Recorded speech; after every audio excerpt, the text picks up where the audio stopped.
We're going to jump right now into our conversation for tonight.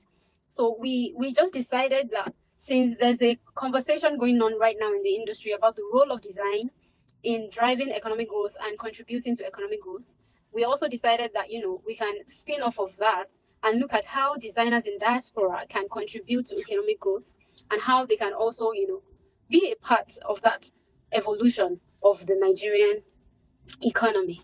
And so we were able to secure someone that you will enjoy listening to. I mean, we've spoken twice now before today, just going over this conversation and going over the topic, and he had so much to say. He had so much to say.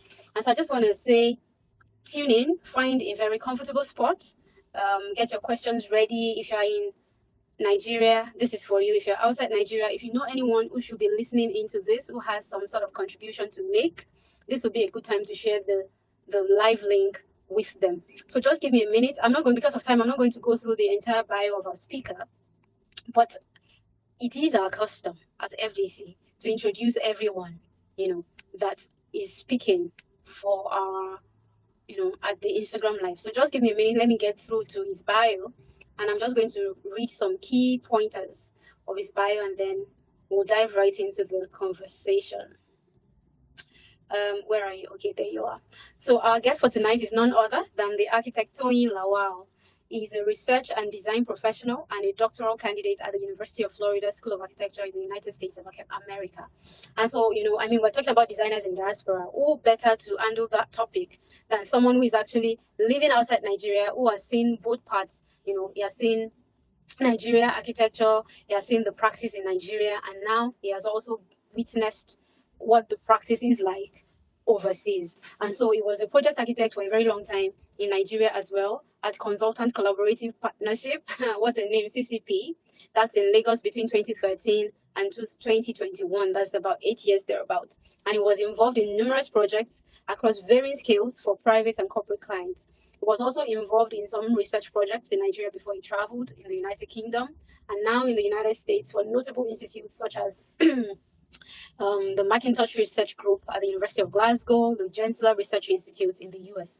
I mean, research is also one aspect of architecture that not many people are focusing on. And so if we have researchers like architect Tony Lawal, for example, who is going out of their way to really understand the science of architecture, to understand the future of architecture, to understand the future of design, I think that that person is in line, with the agenda and with the vision for the Future Design Collaborative. He's also a recipient of many awards, including the Grinter Fellowship for Outstanding PhD Students. I mean, if it's easy, go and run it. If PhD is easy, go and try it. So we have to give honor to whom honor is due. And without further ado, I would like to make welcome our guest for tonight, none other than architect Tony Lawal. Let me be dramatic a bit. Thank you. Thank you very much for the nice introduction. Thank you so much. It's nice to be here. I know we've had 2 conversations around this already, when we talked about 2 parts, the direct and indirect approach to all of this, and how the direct will probably be how we can impact education, how we can impact the practice, and how you talked about you talked so much about quality education, quality designers, and how that can contribute to the overall growth of the economy. So let's just dive right into where we stopped. Let's continue rather from where we stopped. Yeah, thank you very much. And let me just start by saying that I'm an ardent follower of the Future Design Collaborative. I do listen to almost all your monthly episodes. I think I've only missed one. So keep up the good work. Thank you. Yeah. About the topic, it's a really fascinating topic for me personally. And like you said, we talked about direct and indirect impacts that designers in diaspora can have on economic growth. Direct impact is what you see in many other fields, like in medicine, where after some years of practice, people then come back to set up and do and practice in Nigeria. That can happen in any industry. Architecture and design is not an exception. The indirect impacts are what I would consider the low-hanging fruits, the ones that require very little resistance, the things we can attain quite easily. And I think for the purpose of this discussion, it will help if we split it into 2 categories and say, how can designers in diaspora impact on education and training of talents, which some of them eventually go abroad and they become the diasporans that we're talking about. And the other part will be how designers in diaspora can impact on the practice of design and architecture in Nigeria. Now, these two are they are compulsory ingredients in any walk of life, right? In virtually any vocation, you have the training phase and you have the practice phase. That's right. Think of any vocation, that's how it works. Now, these two phases affect one another, whether you like it or not, because it is people who graduate from being trainees, they end up training others. So it's a cycle that you can't split. Now, if you produce quality at both ends of the cycle, then you're guaranteed some level of talent, some of whom will leave, but majority would always remain, and they will be the ones to impact on what is going on. So just to move further, the education and training aspect is a bit is going on already, but I think generally in Nigeria we can scale up more. So things like mentorship, academic mentorship, for example, one what I would consider a low-hanging fruit. It's a low-hanging fruit because some schools already have this in place, but I think we can do a lot more on it. And ways in which this can work, there's so many ways in which this can work, right? Let's take our architectural training experience as an example. We had jury sessions where we presented our work, and we had to do a project at the end of the bachelor's degree. Now, in both cases, we were supervised. Now, at supervision level, I think that we can design our program such that there is more collaboration with professors in foreign schools, for example, such that maybe everybody who's writing a thesis has a main supervisor in the department in Nigeria, and then also they can have a co-supervisor in a partner institution in another country. Now, what this does is you're getting two for the price of one. You're getting knowledge transfer, you're getting feedback, you're getting exposure, if you like, from someone who's operating in a different environment. That's right. Who sees things differently. I don't think that approach is really common. And now we can leverage technology. We're doing this, across thousands of miles. We're having this conversation. You can have that kind of academic guidance, or in this same format. And so that's one thing that I think can easily happen. Schools that already have partnerships with other institutions can leverage it and engage the faculty in other schools, on this sort of level. Another thing that I think can happen is we're still sticking to academia now because that's where I currently am. So another thing that can happen is things like conferences, symposium, seminars, and all of that, which we experienced such in Ife, then. But I think it can be even more mainstream, and it can be something everybody should expect, maybe once or twice every semester. There should be that kind of, conference, symposium, or whatever, where there is a mix of Nigerian academics and academics in other institutions. They could be Nigerian, and they don't necessarily have to be Nigerian. But the Nigerian diaspora can facilitate this. So that's another way of kind of bridging a knowledge gap. Let me jump in right there. I remember when we were having this conversation, you gave an analogy of Chinese professors and how they mentor, the Chinese, the Indians, how they mentor their students. How does that cycle work? It's pretty common. I don't think it's limited to Chinese and Indians. I think so when people study abroad, they typically get in contact with an academic advisor who will be their professor or their supervisor, and they work together throughout the academic journey. Now, what you find very common amongst, say, Chinese, Indians, Middle Eastern academics is that they usually mentor another national or another person of similar culture. Some of them leverage that knowledge and they go back home and contribute. there are a few Nigerian professors that I know who also do this, and you can almost see that it's a, would I say, intentional. You know, it's not like meritocracy is out of the way. You have to earn it, but there's a consciousness to always use that opportunity to support someone who will be of benefit to your home country. So that's another way this can happen. Also, something I thought about recently is the way the curriculum is.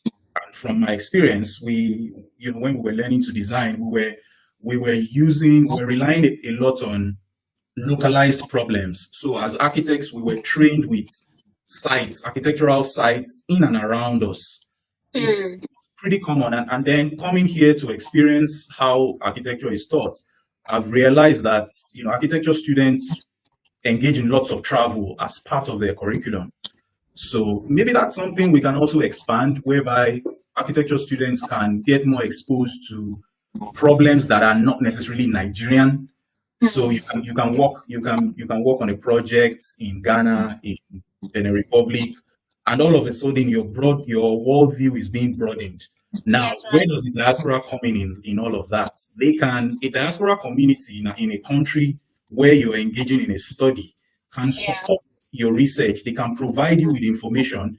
They that's can right. make they can make that exercise less expensive for you by participating in that research.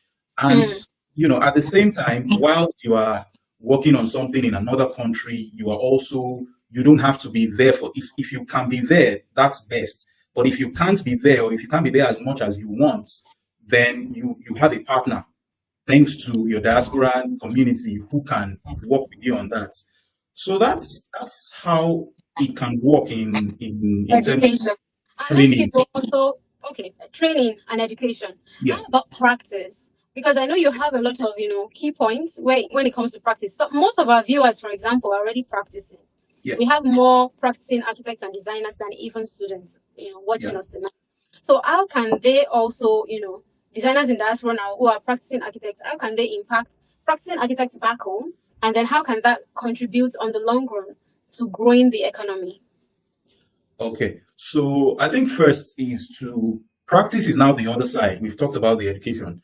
Mm-hmm. For practice, it will help if we can just take a look at what the challenges are, and they're not so difficult to identify, right?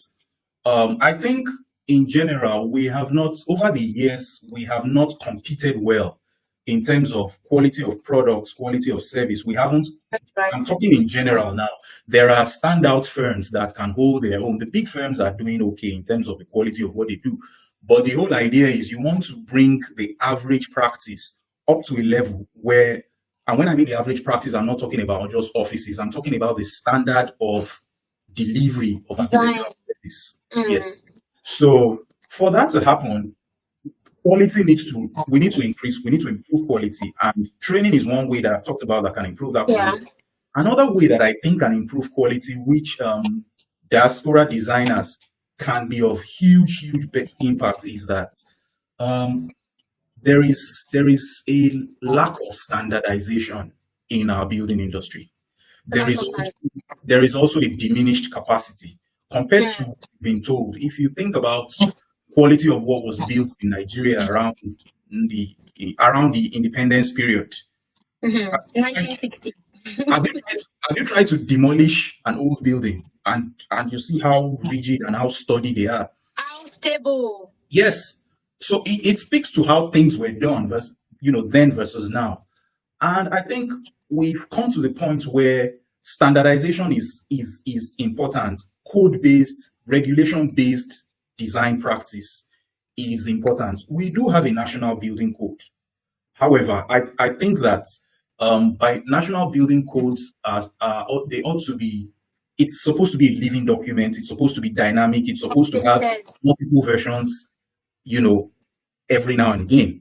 Now, that is a very rigorous endeavor. It's a very, you know, intensive academic endeavor, and it requires collaboration from every angle possible. Mm-hmm. People in diaspora have they have some level of exposure to code-based design, whereby everything has to abide by certain standards. Mm-hmm. In engineering, we use a lot of British standard for many of the things we do, which it serves us well. But I think that we need to move beyond that and even have as many Nigerian standards as possible for different things. And what this does is it makes design and construction more efficient. Mm. And when we have more efficiency, it can impact cost of construction. It can also improve the value. It heightens the value of the professional, Mm. because I use this comparison of the lawyer and the architect. Like, we all read English, the constitution is in English, the law is in English, but we've not we because that's not our career, we haven't devoted any part of our life to understanding and interpreting it. The lawyer has done that for us, and now they are able to guide us, and they sell their value that way because now they know Mm-hmm. something we need, but we don't know. If we have a code-based building industry, and Mm-hmm. not just a code-based building industry, but a Nigerian code-based building industry, all of a sudden the professional now has more value. Now you need the professional the way you need the That's lawyer. right. Yes, You a now doctor. Yeah. Yes, you now need the professional, because nobody is going to devote that much time to understand the building code more than the professionals. And that's where they will offer better guidance. And it makes the building environment safer, makes it more investment friendly. And this is one way you can elevate this will impact the economy. Because if the building industry, if you have a more sanitized building industry, people will become more confident in Nigerian professionals, because now it will be harder for foreign incursion. The way you have foreign incursion in Nigeria currently, they will need to work much more closely with the Nigerian professionals who have a far better understanding of the regulations than they will have. So, very without doing much. Well, let me not say without doing much. This is it's a huge endeavor, and I think the people in diaspora can contribute. Now, I've met Nigerian professionals who have fantastic ideas. They know this, and they're already working on it. But there's a lot of resistance. There's a lot of pushback because, of course, it's not easy to change the norm. If we leverage the diaspora community, if we leverage our expertise and our willingness to participate, we can make things a bit easier. We can make things a bit more, the pushback. You can build that critical mass to surmount the resistance that is to be expected. So another one, sorry, then capacity building also is something I think somebody was talking about. Okay, you were showing a walkthrough of an exhibition, and I can take a wild guess. There's a how do the Nigerian products compete with the foreign products in terms of people's attention, in terms of whose business cards are people going to collect more. They will probably take the imported products will get more patronage and more attention. Mm-hmm. There's a reason for that. It's not random. And from what I heard, because I interact with older people a lot, and it wasn't always like that. Once upon a time, we used to produce quality, but then things changed gradually, and right now we're not dominating the industry as we should. So capacity building, training, I think designers need to commit to assisting the craftsmanship. You can have quality designs, but if it's not well executed, That's right. it's not going it won't serve the But purpose. there was something else, because of time, there was something else that you haven't touched on that I'd like you to, expatiate and talk some more about it. Is how designers in diaspora can start to consider having branch offices in Nigeria. So Oh yeah. yeah. So we have some examples of those in other countries, right? David Ajay has an office in Ghana.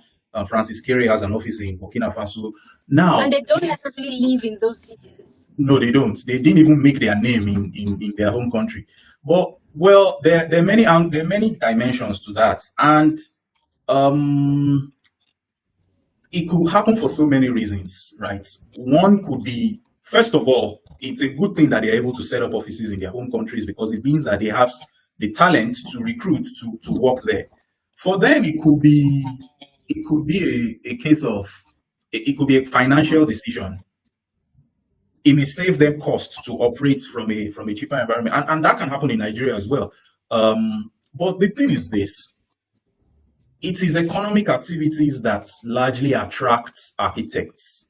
Architects don't attract economic activities. Architects go where there is work. Work doesn't find them necessarily.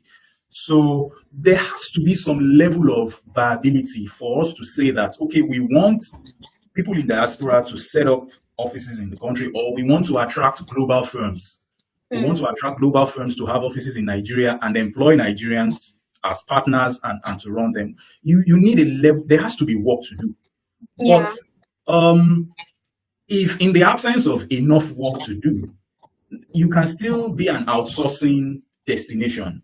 If we look Mm. at tech, for example, India has made itself a kind of outsourcing destination for tech. That's right. Design and architecture can also operate that way. I think that um, if we have people who are if we have talents, or let me say, if we have an abundance of talent that can compete globally, then yes, it might be cost efficient for some offices to set up in Nigeria. There are lots Mm. of work going on around Africa and that are being done by global design firms based in the UK and the US. But in some cases, you'll be surprised that for an American firm doing business in Nigeria, they might just have their London office take care of business in Nigeria because perhaps for them there is not enough market size or market share for them to come and sit down and establish fully in Nigeria. So Gotcha. it makes more business sense to have the London office Mm. do that. So it's a Yeah. combination of availability of talent and availability of work to do for that particular one. I mean, I also from everything you've said, what I also hear you say is that it's also a clarion call for architects and designers to be very confident in what they're churning out. I mean, you look at Yes. Nigerian music, you look at the fashion industry, you look at our food, jollof rice, fufu, pounded yam. You see that now these markets have started exporting en masse. But when you look at our design culture, our design identity, you still don't see that. You go to the United Kingdom, there are sections, there are districts, in the city where all the buildings are identical. But if you come to Lagos, for example, there is no sense of identity. So I think that it's also time when Nigerian architects and designers begin to take ownership of the profession and you begin to carve out an identity for yourself that you can export to other nations of the world. Nothing stops a Zaha Hadid to call on a Nigerian consultant and say, oh, we want to have a flavor of African heritage or Nigerian culture in our new building design or in the new, maybe some project they're doing in China or something. You see that all these countries, they have their cultures embedded into their design, but it's almost as if every Nigerian would rather throw away their culture and imbibe the imported stuff. And so it's time for us to start saying, you know what, I'm Nigerian with my full chest. Whether I'm going overseas, whether I'm remaining in Nigeria, my design has a sense of identity. And I'm proud to broadcast and showcase that identity to the world. I'm just going to go through the comment section. We have some comments now. And if you also have questions, now would be a good time, let's ask questions so we can also bounce off these ideas off ourselves. Omade is saying that perhaps we should also encourage designers in diaspora to use and endorse made in Nigeria designs, even as we navigate necessary growth. I mean, I couldn't agree more about this. You remember when we were conversing earlier, I was asking you what's the role of our materials. I believe so much in versatility of our materials. I, Yeah. I, I like Nigerian materials, the bamboo, the laterite clay, and all of that. How can we begin to bring innovation? And you said something last night when we were talking that we shouldn't see a gulf between those who are overseas and architects in Nigeria. For crying out loud, our entire syllabus was overseas. Like it was an Obodo Yibo overseas syllabus. So it's not like they crafted our own syllabus for us. We're using the same syllabus that our counterparts overseas are using. And so can we now begin to bring the innovation from overseas? Okay, so now you're a designer in diaspora, you've been overseas for many years. you have some sort of exposure, you have some sort of opportunities, to explore equipment and machinery. Can you bring all of that innovation now into Nigeria and see how we can begin to innovate with our materials? Because what Tolu is saying here is that we should endorse made in Nigeria. How can we have made in Nigeria products if we don't even understand the materials that we're supposed to be using? You hear of building collapse. Why are we having building collapse when we have clay? Like, we have clay. Those were things that traditional architecture used to use back in the day. And they had beautiful buildings, maybe not beautiful, but they were functional buildings that encourage culture, communal living. And they had, chilled interiors. Like, they had very cool interiors. These days, you look at a development, the windows are so slim. You see 600 windows, and you're wondering why. Do you want to suffocate these people? So the developers are now pushing towards air conditioning because they don't want to spend so much money on the window frames. And so you now see the cycle of, we're burning energy, there's carbon in the atmosphere, there's climate change, and yet we're pushing for green buildings. So you see, like, we're almost counterproductive. We're doing things that we could just do away with if we had Yeah. standardized methods of design. Let Yeah. me go through another. And okay, so we have more comments There's now. been very interesting comments in the Yeah, I yeah. see another one that there is no cohesive architecture in Lagos truly. We might be past master planning at this point, Joe. Interesting. Yeah. Olumide says our design approach was also colonized during the invasion of the West. But can we get past So, colonization? so we talked about curriculum, right? And he's speaking to, I think he's speaking a bit about, the import dependent nature. So you really cannot, it's difficult to separate architectural education and isolate it and not look at education in general. If you talk about the way designers are trained, being basically, so I remember in one of the courses we took, we were talking about partition wall framing, studs, and all of that. It's an American system that we rarely do, but we learned it, right? We learned it as kind of like one of the methods of construction. So there is a lot of mix and mash in not just architectural education, our education in general. Um, we use kilometers, which is British. We use metric units of measurements, which is British. Now, for some other things, we go American. For some things, we do British. For some things, we do American. So there is really no. It's a whole lot to unpack. But we need to. So yes, we have African traditional approaches to architecture and all of that. Like you will see in Chinese, in generally Asian countries, they've been original in the way they have preserved the architectural language. The truth is, the discipline is not static, it's very dynamic. So as we are researching on concrete, there is research about post-tensioning concrete. People have to take interest in researching mud and thatch. Otherwise, it won't fit the purpose, not because it's a bad technique, but because it hasn't developed. It has to develop and suit the needs of the day. So that's another thing that um, we can look at, and maybe we shouldn't look at it as what diasporans can do now. Maybe we just need a group of heads abroad, at home, everywhere, to really begin to look at things one after the other and say, look, okay, this is how we need to progress from now on. I talked about standardization earlier. If we don't standardize, we cannot control construction costs. We will be very inefficient. There will be no safety will be impacted. There are some things in the US, for example, there are so many similarities. You go to 20 houses, the wardrobes are the same. If it's down to designers' discretion, houses will be overpriced. But in developed regions, what they do is they look at the most cost effective, the most efficient system, and they make that a standard. If you want to go above that, fine. But in general, the standard will be efficient enough, will be affordable, and you can now build on that. We do a lot of things at designers' discretion. Look, there's really Whatever no goes. yeah, there is no okay. Is there any document on how to do a septic tank, for example? I'm not sure there is. There may be, I may be wrong, but my former boss once told me that there is actually no guideline to say that this is how we need to do things. And now people have been able to do very good septic tanks that are functional. You have to give credit to native knowledge, local knowledge. Knowledge. Yeah. But we want a uniform standard that will guide even the guy that doesn't know what to do. Thank you for that. That's been very, very inspiring and insightful.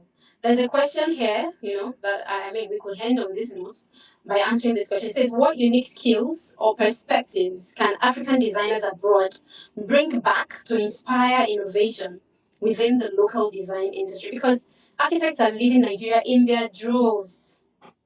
Somebody is still leaving this November. Somebody very close to me. So let's not now about Nigerians have always left Nigeria. The quote Okay. and unquote founding fathers of Nigeria. Professionals. No, the founding fathers of Nigeria studied abroad. The first set Okay. of generals were trained abroad. So Okay.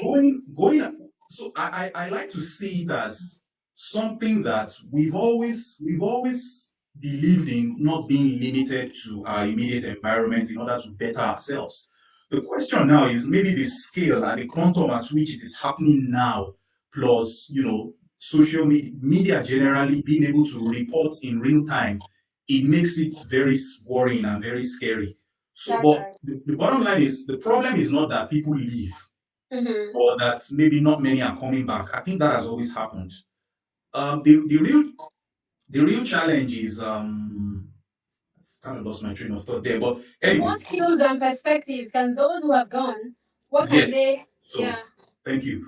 To for that to happen, I think first of all, people in diaspora have to not see themselves as in a superior position to people in Nigeria. There is as much competence in Mm-hmm. Nigeria as there is outside. What we're trying to do is find ways to kind of bring out, unearth the innate potential in the country. So what I think diaspora, what skills they can leverage on is it's the ability to analyze what makes what is responsible for the outcome in the country they are, not necessarily being obsessed about the outcome. So there are two different things here. There's the process that produces the outcome that Mm-hmm. people in diaspora quote and unquote enjoy, right? And Mm-hmm. there is a process that affects the outcome that we experience in Nigeria. Now, we can't just say that because we've seen tall buildings and they are all cladded in glass, therefore you must use glass. So because I'm in diaspora and I'm coming back home, this is how it was done in New York and this is how we do it in Lagos. That Mm-hmm. doesn't help anybody and it leads to frustration. And then you go back and say, oh, I'm not coming back here again. We have to respect native know how and enhance it to be better at what it's already doing, as opposed to try and overhaul it. So yeah, while we're saying, let's take you mentioned Afrobeats earlier. We did not we did not try to rap better than the American Mm. or Jamaican. We simply use our language and just enhanced it. And now the language is so exciting to even non-speakers, you know. Yeah. So that's the way I think it should be done. The way we what we are currently doing, there's a lot of potential and possibilities in the way we currently do things. We just need to take a closer look and untangle some things. I know I'm speaking in the abstract, but that's generally what needs to be done. Someone says there's a comment here that says we should decisively work on updating our national building code. There has to be a permanent committee, like a building council. There is, but I think that and this is where I think diasporans have an advantage. The professionals in Nigeria are bogged down with a lot of things, and it's really adding this to the plate may not be so easy. Mm. We can leverage our availability, interest, know-how, and join forces and make these things, work smoothly. And let's have, for example, let's start by having a functional and a dynamic building code that updates annually. And if possible, that is domesticated to regions. I don't think that the same thing that obtains in Lagos is what obtains in Kaduna. It's right. That's right. even climatically. Yeah, even their design approach is totally different. The culture. Now we Yeah. also have to understand that we are a multi-ethnic society. We are not homogeneous like many of the places we admire, and all of that has to be factored into how we do everything, including how we build. If you've been following the Future Design Collaborative, you'll see that we've tried to have action plans for every conversation. So when we talk about mentorship, we have a mentoring platform. When we talk about technology and the digital economy, we have trainings, for artificial intelligence, how you can integrate that into your design process. And so now we're talking about designers in diaspora and how they can contribute to the economic growth back home. And I think you would agree with me, it is time to have some sort of community for designers in diaspora.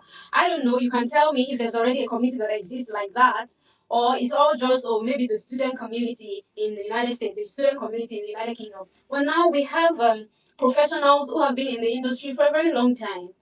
I think now should be time when we're saying, oh, what is the action plan? Maybe for the first quarter, the second quarter, the last quarter of the year. Actionable plans, steps that designers in diaspora can actually take. I think a good place to start will be with our professional bodies. They are they are the closest to us in terms of accessibility.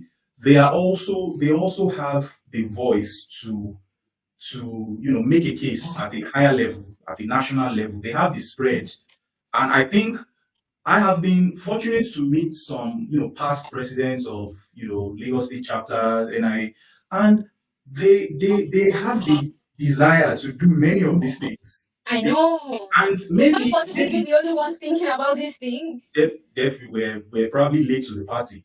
But maybe we can energize the flame again if we now with this platform of yours. And you talked about a starting point. This is a starting point already. We're already exchanging ideas. We just need to keep it going, and change comes slowly, and we have to enjoy the process and not get Not get frustrated ahead of ourselves. and not get frustrated. Expect the resistance, expect the pushbacks, and it will gradually get better. Mm. And we mustn't be obsessed about trying to benchmark ourselves with say some countries that we admire and say that, oh, they've gone far. Oh, they've gone far. No, they've not gone far. I think everybody is just running a different race, and you can easily leapfrog at any point in time. We just need to keep on improving and keep on pushing the boundary. We have a comment here that says politics has a lot of impact on architecture. Do you want to touch on that briefly? Of course it How? does. How? Don't let's assume that everyone listening in tonight understands how politics impacts on architecture. We What are just some of spoke, the yeah, we just spoke extensively about standardizing and codes and all of that. You cannot, a code has to be passed into law for it to be enforceable. That's politics. But like I always say, right, we need to show. Sometimes I think we expect politics to solve the problem from zero. I don't think it will work that way. I think first of all we need to show viability. We need to show some level of traction before you can now. Politics always goes with the flow. If you look at it, it always follows the trend. A good example is Afrobeats. The people who broke their head, who broke the coconuts with their head. Let me use that African balance. They were not chasing policy. They were just trying to, improve, do it That's better. right. It Yeah. was more of a quest for survival. And now all of a sudden it's a huge industry that people are willing to allow their kids to, partake in it. It wasn't always like that. So I think it always starts with willing individuals, willing professionals, willing entrepreneurs, who are dissatisfied with the status quo and Status quo. I particularly like where you ended this, that we need to start talking to ourselves and see how you can be the change that you seek. Period. If you are saying, oh, there's no standardization, there's no cohesive architecture, what are you doing in your own little space? You're asking, someone is probably asking, oh, how can I contribute to this narrative? How can I be the change that I seek? You can also collaborate. There's a saying that goes, when the going gets tough, the tough gets going. But in this country, in this nation, where are you going to? You that you're tough, where are you going to? Where do you know that you're going to?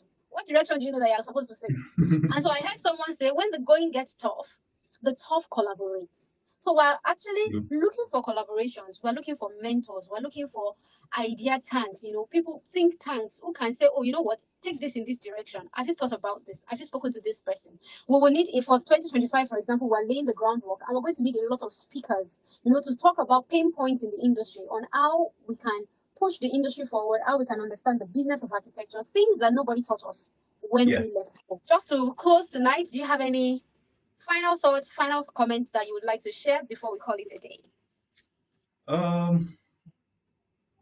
Well, thanks very much. I think it's been a very engaging session. Time flies when you're having fun. I know. I And more think people joined towards the end. I don't know why. Like, we started early, but now you're seeing more people joining. And I'm like, should we continue the conversation? We have to move on to do other things. I don't know, but in general, I think the diaspora community can be a very huge. It's not a good thing to see that talent is taking flight, but we need to come to terms with what has happened and what is happening, and I think the focus should now be on the majority would always remain, the majority would always remain, and that majority has to be they have to be good enough. They have to be well equipped to address the challenges of the day. The diaspora needs to now become like a resource that we can tap into. We shouldn't see it as something to be ashamed of, because it's not our fault. Yeah. So yes, I think, and I'm optimistic for the future. I think that things are actually improving. If you take a closer, depending on your perspective, things are actually. I see things that I didn't see 20 years ago or 10 years That's ago, That's and right. it just shows that it's a journey, and we're moving forward in that journey. We just need to move a bit faster and a bit more forcefully. And just a parting shot. One way we can promote, I don't like to use the word local quality, or because generally people don't like it, but local just means what is around you. I think we need to promote it more. If you see an indigenous furniture maker doing quality stuff, let's promote it. If they are not doing something right, let's tell them, let's give feedback. And like that, maybe we can begin to. We all need encouragement. We can't just keep bashing each other and saying, well, we're not good enough. We have to encourage ourselves, and we have to give each other feedback, and we have to also learn to take the feedback and not be threatened by it. Yeah. Awesome. Thank you so much for a wonderful, wonderful session tonight. Thank you for Thank you. making the time, to do this with us. We do not take it for Thank you. granted. I mean, there was a question, it's a question you don't want to hear about when are you coming to Nigeria? I mean, I know you will eventually. Well, I mean, Whenever you decide to come, anything can happen, but I look forward to being able to contribute maximally to everything that is going on, whether that means doing it from here or doing it from Nigeria. I'm pretty much open right now, but I'm very much passionate about playing my own parts in Yeah, this. All right. Okay, so I guess you can call it a night now. Thank you so Yeah. much, Toby. It's good to Thank see you. you again. Sure. Enjoy the rest of your day over there. Yeah, and you too. The pleasure is mine. Thank you. Yeah. Bye, guys. See you next month. Next month is going to be wow. We have a big surprise for everybody. So see you next month.